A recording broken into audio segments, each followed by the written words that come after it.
The rumors began in hushed tones, whispered anxieties in the face of the inexplicable. The earth, they said, had turned inside out, a preposterous notion, dismissed by most as the ramblings of madmen. Yet a select few, scattered across the altered landscapes of Britain, felt a creeping unease. They saw the signs, subtle but undeniable, that hinted at a terrifying truth. Arthur Maddox, a retired astronomer, noticed it first in the stars. The constellations, familiar friends in the night sky, were askew, their positions subtly shifted. He consulted his charts, his brow furrowed in confusion. It was as if the Earth's axis had tilted, throwing the celestial map into disarray. Then there was Eleanor Vance, a geologist haunted by tremors in the Earth, tremors that defied all known tectonic activity. The readings from her instruments were nonsensical, suggesting movements not on the Earth's surface, but from deep within its core. These seemingly disparate occurrences were threads in a tapestry of the impossible, weaving together a chilling reality that only a handful dared to acknowledge. The Earth, they feared, was not as it seemed. The Norfolk coastline had always held a certain rugged beauty, but now it seemed alien, wrong. The cliffs, once imposing guardians of the shore, now appeared to sag inwards, their chalky faces etched with an unnatural weariness. The sand itself felt different beneath their feet, coarser, as if the very grains had been ground down by an unseen force. Eleanor, drawn by reports of unusual seismic activity, stood at the cliff's edge, her eyes narrowed against the biting wind. She could feel it, a deep resonant hum that seemed to emanate from the earth itself, a sound that spoke of immense pressure and unimaginable power. "It's wrong," she muttered, her voice barely audible above the wind. "All wrong." A few feet away, Arthur, his face pale and drawn, nodded in grim agreement. He pointed towards the horizon where the setting sun seemed to dip and distort as it sank below the waves. "Look," he said, his voice tight with tension. "Even the light behaves differently." The first disappearance, when it happened, was met with a chilling lack of surprise by those who knew the truth. Reverend Matthews, a man of quiet faith and a keen observer of the natural world, had confided in Eleanor just days before. "The birds, Eleanor," he'd said, his voice trembling. "They fly in circles as if lost in a world they no longer recognize." Now the Reverend was gone, vanished without a trace from his locked study, leaving behind only a faint smell of ozone and a single chilling clue. On the floor, where a moment before there had been nothing but worn carpet, a perfect circle of charred wood marked the spot where he had stood. It was a brand, a symbol of forces beyond human comprehension. Fear, cold and sharp, pierced through Eleanor's resolve. They were not alone. News of the Reverend's disappearance spread like wildfire, fanning the flames of unease into a raging inferno of fear and speculation. But for Arthur, Eleanor, and the handful of others who knew the truth, it was a grim confirmation of their worst fears. They were being silenced, one by one, plucked from existence by an unseen hand. Their attempts to alert the authorities were met with disbelief and derision. Inside-out Earth, conspiracy theorists. The words echoed in Arthur's ears, hollow and meaningless against the stark reality unfolding around them. They were trapped in a nightmare, their world shrinking with each passing day as more of their number vanished without a trace. The isolation was almost unbearable. They were voices crying out in the wilderness, their warnings lost in the cacophony of a world on the brink. Section 5. The Weight of Silence. The silence was the worst part, the oppressive, suffocating silence that followed each disappearance. It was a silence that spoke volumes, a silence that screamed of their powerlessness. Eleanor found herself constantly looking over her shoulder, her senses on high alert for any sign of the unseen force that hunted them.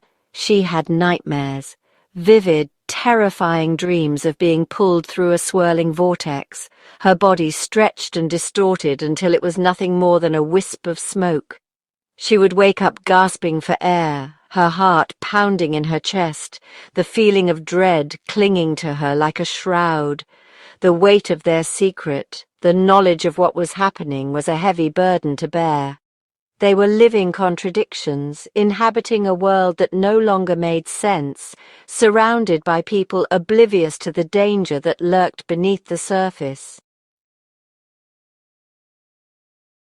"We have to do something," Arthur insisted, his voice shaking with a mixture of fear and determination. "We can't just sit here and wait to be picked off one by one." They were gathered in Eleanor's cluttered study, maps and charts spread out on the floor like the pieces of a puzzle they couldn't solve. The air was thick with tension, the weight of their situation pressing down on them. "But what can we do?" Eleanor asked, her voice laced with despair. "No one believes us. We're completely alone." Arthur slammed his fist on the table, scattering papers everywhere. "There has to be a way," he said, his eyes burning with a desperate hope. "We have to find a way to make them see, to make them understand." The answer, when it came, arrived in the form of a faded journal, discovered tucked away in the back corner of a dusty antique shop. The journal belonged to a Victorian-era scientist, a man obsessed with the idea of a hollow Earth. As Eleanor carefully deciphered the spidery handwriting, a terrifying truth began to dawn. The Earth hadn't flipped inside out, not exactly. It had been hollowed out. The disappearances, the strange occurrences, it all pointed to a chilling conclusion. Something lived within the Earth's hollowed core, something ancient and powerful, and it was hungry. The people weren't being abducted.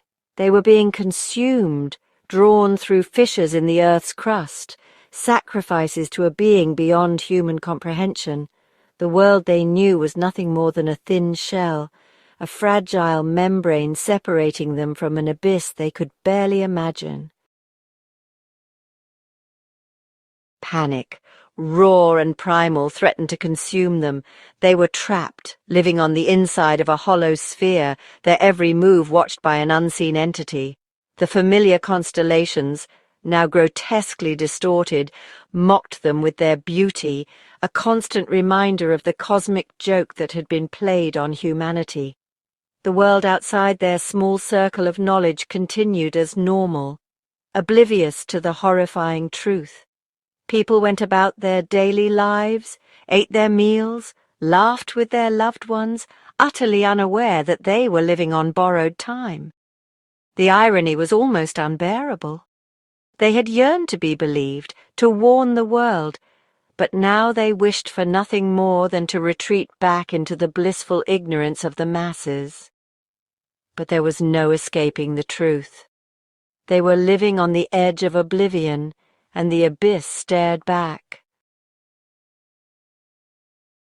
Despair threatened to engulf them, yet amidst the fear and uncertainty, a flicker of defiance ignited.